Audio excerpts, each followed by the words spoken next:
ఇప్పుడు నా భాష అర్థమవుతున్న పిల్లలు ఎవరైతే ఇక్కడ ఉన్నారో, మీ తల్లిని కానీ మీ తండ్రిని కానీ మీరు గౌరవించకపోతూ ఉంటే, మీ తల్లికి ఇవ్వవలసిన గౌరవం, మీ తండ్రికి ఇవ్వవలసినటువంటి గౌరవం మీరు ఇవ్వకుండా బతుకుతూ ఉంటే, మీసాలు రాకముందే మోసాలకు పాల్పడుతూ ఉంటే, ఈ మొబైల్ చూస్తూ హీరోలు అయిపోయాము, మాకంతా తెలుసు అన్నంత బిల్డప్లు ఎక్కువ ఇచ్చి బతుకుతూ ఉంటే, తస్మాత్ జాగ్రత్త.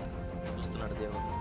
ఈరోజు మీరు మీ తల్లిదండ్రులను, మీ ఇంట్లో పెద్దవాళ్లను మీరు ఎంత బాధ పెడితే దానికి పదంతలు దేవుడి తర్వాత టేస్ట్ చూపిస్తాడు. అది ఆ బాధ ఎలా ఉంటుంది. ఇది అక్షరాల నిజం, గుర్తుపెట్టుకోవాలి. ఇది ఖచ్చితంగా జరిగేది. తల్లిదండ్రులను గౌరవిస్తే వచ్చే బ్లెస్సింగ్ వేరు, తల్లిదండ్రులు నిర్లక్ష్యం చేస్తే వచ్చే శాపాలు వేరు. చాలా జాగ్రత్తగా ఉండాలి.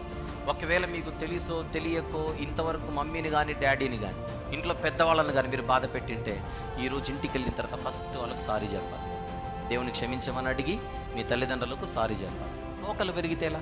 దేవుని దగ్గర పెద్ద కత్తెర ఉంటుంది, ఆయన కట్ చేస్తే ఏ డాక్టర్ కూడా మళ్ళీ అతికించలేడు. పిల్లలు జాగ్రత్త.